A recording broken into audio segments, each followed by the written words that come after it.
여러분 반갑습니다. 저는 이 교회 중고등부 출신이고요.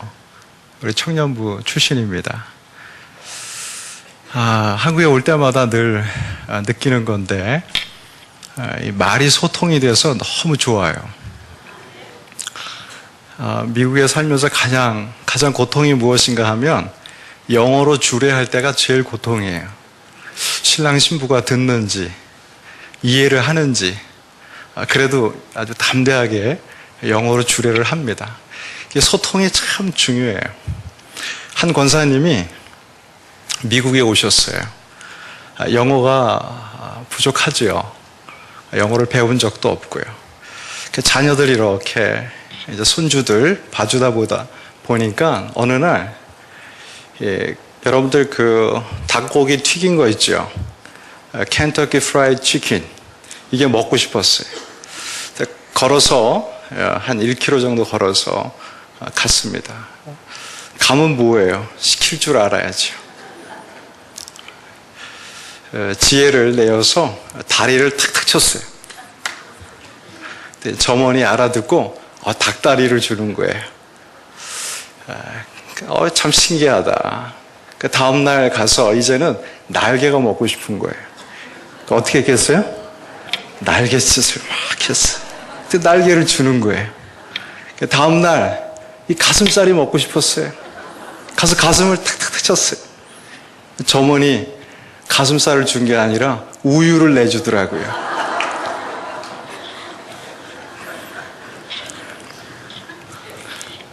여러분들 오늘 저와 여러분들이 하나님의 말씀 가지고 나눌 때에 소통이 임하는 시간이 되기를 주님의 이름으로 축복합니다.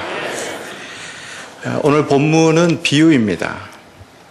어떤 비유인가 하면 한 마을에 하나님을 두려워하지 않고 사람을 무시하는 이 재판장이 있었습니다.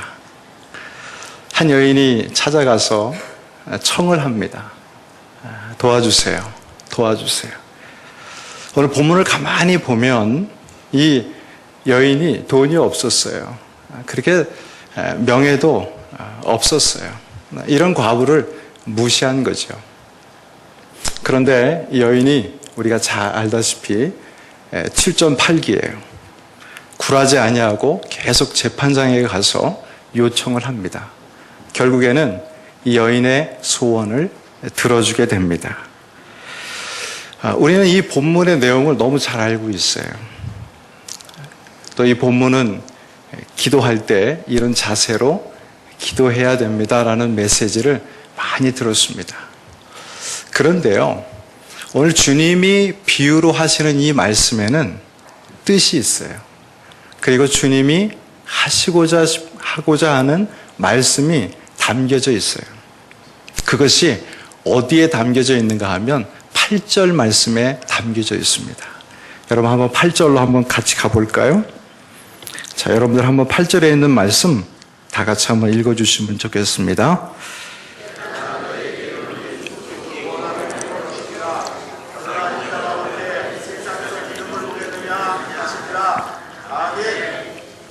인자가 올 때에 믿는 자를 보겠느냐. 이것이 오늘 우리가 읽은 본문의 키입니다. 하나님께서 기대하시고 원하시는 것이 있는데 기도 열심히 하고 또 기도를 통해서 무언가 얻어내는 것, 이것도 중요하지만 더 중요한 것이 있다고 예수님은 말씀합니다. 그것이 무엇인가 하면 인자가 올 때에 믿는 자를 보겠느냐. 이 말씀을 조금 더 쉽게 말씀드리면 이렇습니다. 인자가 올 때까지 나를 믿고 기다릴 자가 있겠느냐. 우리 한번 따라해 볼까요? 인자가 올 때까지 나를 믿고 기다릴 자가 있겠느냐. 네. 여러분 한번 심각하게 이 말씀을 생각해 보세요. 인자가 올 때까지 주님을 믿고 주님을 기다릴 자가 있겠느냐. 우리가 긍정적으로 생각하면 많이 있을 것입니다. 이렇게 대답할 수 있어요. 그러나 오늘 예수님이 말씀하시는 뉘앙스는 그렇게 많지 않다라는 것입니다. 여러분들 계시록의 말씀을 통해서 많이 공부하셨으리라 생각이 되어집니다.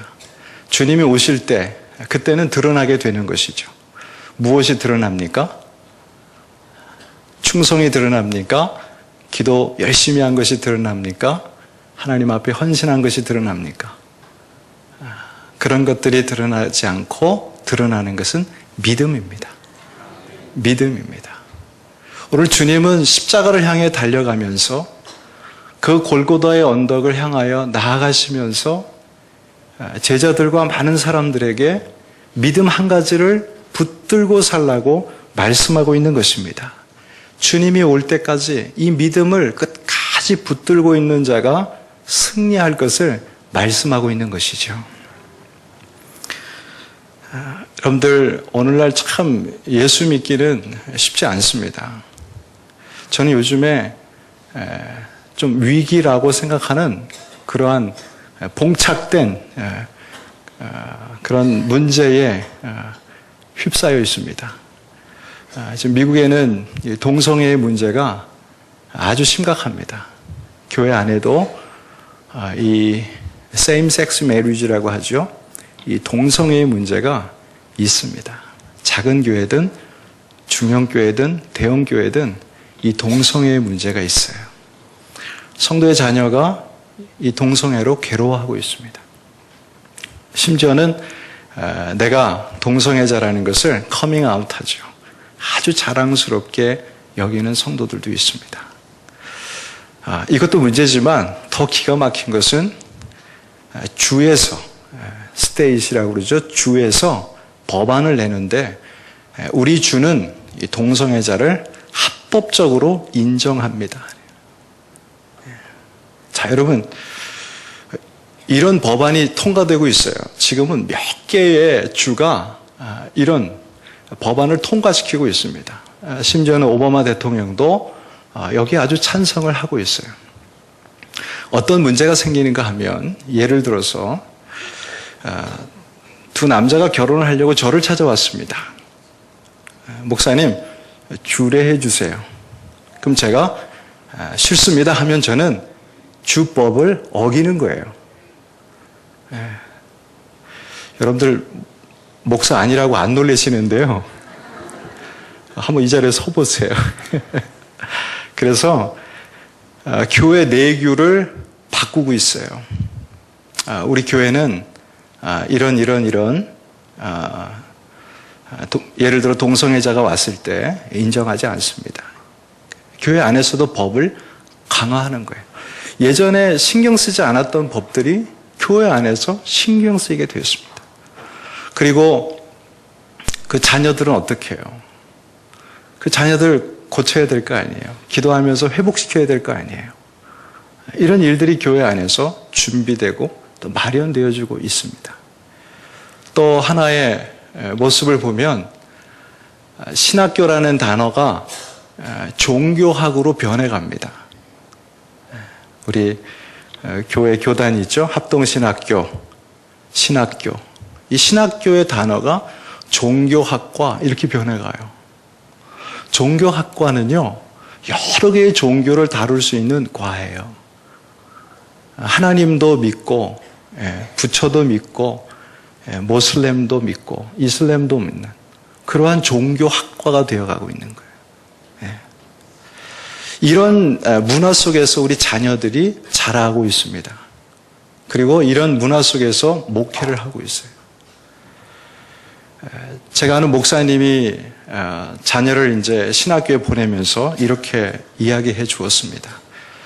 아빠가 목회할 때는 순교까지는 하지 않을 거다.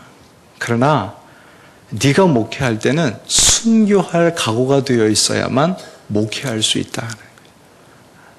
세상의 상황들이 그렇게 되어가고 있다라는 것이죠. 여러분들 공립학교에서 정말 좋은 서클들이 많이 있었어요. 기도 서클. 아직까지 제 딸이 다니는 고등학교에는 그 기도 서클이 있어요. 그런데 기도 서클을 만들어서 열심히 하던 중에 공문이 내려옵니다. 이제는 더 이상 기도 서클을 하지 마십시오. 아예 그냥 학교의 규칙으로요 탁 막아버렸어요. 예수 믿는 사람들이 행하고 또 하나님의 백성으로 의 모습을 드러내는 것들을 제한하는 세상이 되었습니다. 여기 우리 중고등부 청년들이 있는데요. 우리 사랑하는 여러분들 정말 순교할 각오로 주님이 오실 때까지 그 믿음 변치 않고 주님 따라가기를 축원합니다. 예. 오늘 이 여인을 향해서 주님이 말씀하고 싶어 하시는 것은 바로 이것이죠. 내가 올 때까지 믿음 잘 지킬 것을 수고하라는 거예요. 이 믿음을 잘 경주해서 승리하라고 말씀하고 있는 것입니다. 저는 한국에서도 전사 생활을 하고 또 미국에서도 이제 전사 생활 또 강도사 또 목사로서 이렇게 사역을 이제 조금씩 경험을 했습니다. 한국 교회와 이민 교회 저는 뭐 이렇게 크게 다르지 않다고 생각합니다. 같은 교회니까요.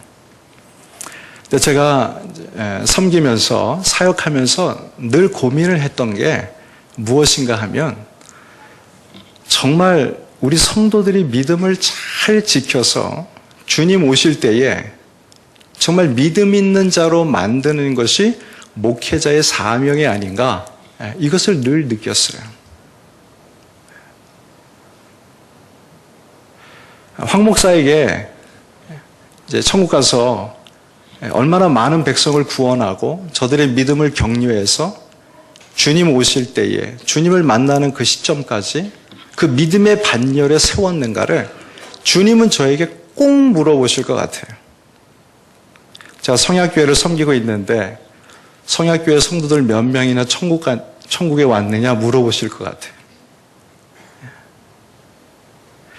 제가 7년 전부터 이런 고민을 갖고 목회를 하고 있습니다. 제가 한 3,000명 되는 교회에서 사역했을 때 이런 일이 있었습니다. 한 안수집사님을 신방하게 되었어요. 근데 그날은 성령이 제 마음에 감동을 주셨어요.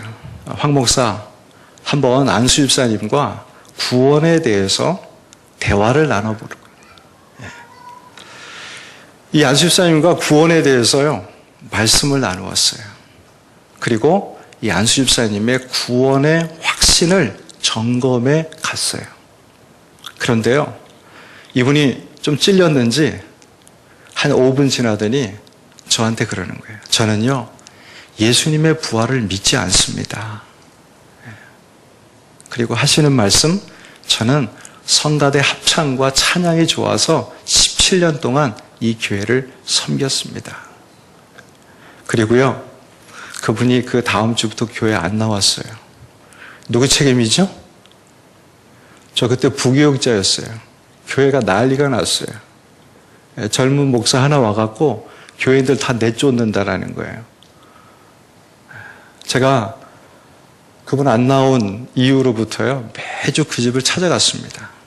그분이 뉴욕에 있는 맨하탄에 있는 그 사이언스 과학자였어요. 과학을 소개하는 사람이었어요. 부활을 믿지 않았어요. 근데 결국 6개월 만에 하나님이 무너뜨리시더라고요. 예수 믿게 하시고 성령의 인도하심으로 부활이 믿어지는 역사가 일어났습니다. 제가요, 그때 깨달았어요. 하나님 감사합니다. 제가 달려갈 길이 이것입니다. 이것 위해서 평생 주를 섬기겠습니다. 이 자리에 제 성약교회 우리 장로님이 한 분 저 뒤에 와 계세요. 전 새가족 교육할 때 구원에 대해서 얘기해요. 믿음에 대해서 얘기해요. 그런데 정말 속을 나누는 그런 메시지를 나눠요. 우리가 정말 주님을 믿고 따른다 하면서 결국 우리가 주님 앞에 드러내야 될 것이 있는데 그것은 믿음이라는 것이죠. 여러분, 교회 생활 교회 봉사, 여기에 근본적인 핵심이 무엇인가 하면 믿음 생활이라는 것입니다. 할렐루야. 믿음으로 하는 것을 하나님이 기뻐하시고 믿음으로 우리가 천국에 가게 되고 믿음으로 구원을 얻게 된다라는 것입니다. 우리의 에너지가 이 믿음을 향해서 달려가야 돼요. 내 연약한 믿음 세우고요. 우리 목장 안에 또 우리 여기는 선교회 안에 전도회 안에 정말 믿음이 약한 사람이 있다면 그 영혼을 위해서 여러분들이 쓰임 받아야 돼요. 하나님이 나에게 직분 주시고 예수 먼저 믿게 하신 이유는 바로 그것입니다. 믿음을 잘 격려하고 세워서 같이 하나님 나라에 이르자라는 거예요. 주님이 오실 때에 손잡고 믿음 연약한 사람 세워가면서 같이 주님을 뵐 그날을 기대하면서 전진하자라는 것이죠. 자, 이 시간에요. 우리가 말씀만 듣고 끝나면 재미가 없어요. 하나님이 나를 하나님의 사람으로 불러주셨는데 내가 손잡고 끌고 가야 될 믿음의 친구들이 누가 있나 한번 생각해 보십시오. 저는 여러분들 이 일만 잘하고 하나님 나라 가면요. 가장 가치 있는 일을 하고 왔다고 하나님께서 칭찬하실 줄 믿습니다. 가장 가치 있는 일이에요. 우리 상동 21세기 교회 늘 전도하잖아요. 이 전도가 무엇일까요? 구원이죠. 믿음이죠. 믿음의 반열에 세우기 위해서 이렇게 몸부림치는 거예요. 뛰는 거예요. 오늘 이 시간에요. 제가 여러분과 꼭 나누고 싶은 말씀이 있는데 그것이 무엇인가 하면 주님 오실 때까지 우리의 믿음을 어떻게 지키느냐가 중요하다는 것입니다. 제가 이것을 위해서요. 정말 많이 기도하면서 하나님 말씀 보면서 묵상했어요. 지금은 세 가지로 제가 정리를 합니다. 어떻게 내 신앙을 유지하고 내 신앙의 부흥을 갖게 할 것인가. 세 가지가 있는데요. 여러분, 제가 앞에 했던 설교는 다 잊어버리셔도 돼요. 이제부터 이 세 가지를 잘 듣고 돌아가시고요. 어느 성도가, 어느 사람이요. 신앙이 무엇이고 믿음이 무엇이라고 물으신다면 이 세 가지를 꼭 답할 수 있어야 돼요. 자, 여러분들. 주님 오실 그때까지 내 믿음을 유지하고 내 믿음을 잘 세워가는 첫 번째는요. 다 같이 따라하겠습니다. 하나님을 아는 것이다. 네. 내 신앙과 내 믿음은 어디서부터 시작되는가 하면요. 하나님을 아는 데부터 시작돼요. 하나님을 알지 못하면 내 믿음과 신앙은요. 자라나지 않습니다. 믿음은 무엇에서 난다고요? 들음에서 나요. 우리가 무엇을 들을까요? 하나님에 대한 소식이에요. 예수님에 대한 소식이에요. 이 들음에서 내 믿음이 생성되게 되는 것입니다. 하나님을 알아갈 때 내 신앙과 믿음이 더 풍성해진다라는 것입니다. 어느 분들은 기도만 하면 내 믿음이 커진다고 이야기하는 분이 있습니다. 저는 이런 분들 제일 무서워요. 물론 기도 중요합니다. 그러나 하나님을 알지 못하고 기도만 하는 것, 제가 이렇게 표현하고 싶어요. 억센 믿음이 될 수 있습니다. 그러나 하나님으로 인하여 하나님의 말씀으로부터 얻어진 지식은요. 내 믿음을 견고케 합니다. 이것이 내 신앙을 끌어올리는 거예요. 여러분, 우리는 종종요. 이렇게 생각해요.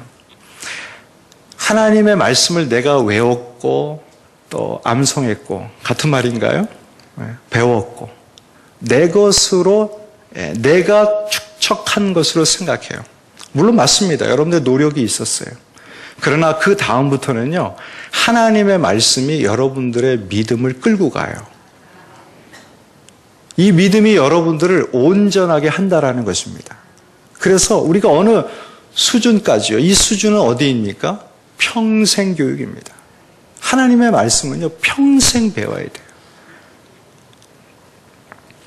여러분, 우리 이 상동 21세기 교회 안에 많은 교육 프로그램이 있을 것입니다. 여기에요, 다 들어가셔야 돼요. 들어가야만 여러분들의 믿음이요, 유지라도 됩니다. 내가 어느 선에 머물러서 내가 이 정도면 됐지라고 생각하는 그 순간부터 우리의 믿음은 추락하기 시작합니다. 왜냐하면 하나님의 말씀이 나를 이끌고 가기 때문에 이 말씀이 내 안에 더 이상 나를 지배하지 않으면 내 믿음이 나아갈 수 없다라는 것입니다. 이스라엘의 역사를 보면 추락할 때가 있습니다. 이때가 언제인가 하면 하나님을 잊을 때입니다. 특별히 하나님의 말씀을 잊을 때입니다. 그때는 여지없이 저들의 믿음은 바닥을 치게 되는 것을 보게 됩니다. 우리의 신앙, 우리의 믿음을 유지하는 첫 번째는요, 하나님의 지식이 우리 가운데 풍성해야 된다는 것입니다. 사랑하는 여러분, 말씀 읽고요, 끊임없이 공부하세요. 끊임없이요. 두 번째입니다. 우리의 믿음을 유지하는 것은요, 다 같이 한번 따라하겠습니다. 하나님을 경험하는 것이다. 예. 여러분, 어떻게 이것을 이해하시겠습니까? 하나님을 경험하는 것이다. 이것은요, 하나님을 느끼는 거예요. 하나님을 느끼는 거예요. 내 부모가 옆에 있잖아요. 같이 살고 있잖아요. 이 부모의 존재를 느끼는 거예요. 그리고요, 하나님의 말씀을 지식으로 담았어요. 내가 하나님의 말씀을 열심히 배웠어요. 그러면 이 말씀이요, 느껴지는 거예요. 쉽게 예를 들어 볼까요? 하나님은 사랑이시다. 하나님의 사랑이 느껴지는 거예요. 그것이 하나님을 경험하는 것입니다. 저는 참 부끄러운 목사입니다. 한국에 있을 때는요, 하나님을 참 크게 불렀던 사람 중에 하나예요. 산기도 다니고요, 기도하러 많이 다녔어요. 그러나 하나님을 느끼지는 못했어요. 그런데 유학 가서요, 정말 하나님을 부르짖는데요, 그때는 하나님이 느껴지더라고요. 저는 그때 한국에서 만난 하나님과 미국에서 만난 하나님 구분했어요. 하나님을 우리는 알 수 있어요. 그러나 하나님을 경험 못하면서 신앙생활 할 수 있다는 것입니다. 경험을 할 때와 경험을 하지 못할 때의 우리의 믿음은 천지 차이라는 것입니다. 사랑하는 여러분, 하나님의 말씀을 듣는 것으로만 거기에 머물러 있지 아니하고 정말 하나님의 말씀이 느껴지는 삶이 되기를 주님의 이름으로 축복합니다. 저희 교회는 초신자가 참 많습니다. 초신자가 참 많아요. 그런데요, 이렇게 설교를 하다 보면 성도들이 반응을 할 때가 있잖아요. 눈물을 흘린다든가 또 말씀에 대해서 반응을 할 때가 있습니다. 그러면요, 이분들의 믿음이요, 어떻게 자라나는가 하면 정말 쑥쑥 자라나요. 쑥쑥 자라나요. 하나님의 말씀이 떨어져서 그 말씀이 내 심령과 함께 하나님을 느끼고 있다라는 거예요. 저를 찾아와서 하시는 고백, 목사님, 세례받고 싶습니다. 세례받고 싶다라는 건 뭔가 해결이 되었다라는 거예요. 무엇이 해결이 된 것일까요? 예수님에 대한 믿음이 해결이 되었다라는 거예요. 확실한 거죠. 하나님을 느낄 때에 우리의 믿음이 성장하는 것입니다. 여러분, 우리가 아침부터 참 바쁘게 살아요. 바쁘게 살아요. 그러나 여러분, 바쁜 중에도 하나님을 느낄 수만 있다면, 그리고 이 느낌을 통해서 우리의 믿음이 더 견고하게 되어줄 수만 있다면, 우리는 여러분, 이 하나님을 경험하는데 최선을 다해야 돼요. 하나님을 경험하지 않고는 우리의 믿음이 자라날 수가 없다라는 것입니다. 세 번째입니다. 우리의 신앙을 만들어가는 마지막 단계는 무엇인가 하면 같이 한번 따라가겠습니다. 하나님을 닮아가는 삶. 이것은 의지입니다. 자, 잘 보세요. 하나님을 알자. 이것은 지혜예요. 그렇죠? 그 다음에요. 하나님을 경험하자. 이것은 정의예요. 또 하나 마지막으로 하나님을 닮아가자. 이것은 의지예요. 지정의예요. 하나님은 지정의의 하나님이세요. 하나님이 좋아하는 것들을 우리가 따라서 행하고 살아갈 때에 하나님이 그 속에 역사하시고 우리의 믿음을 인도해 주시는 거예요. 내가 믿음이 있다고 자부하는 것 정말 잘못된 것입니다.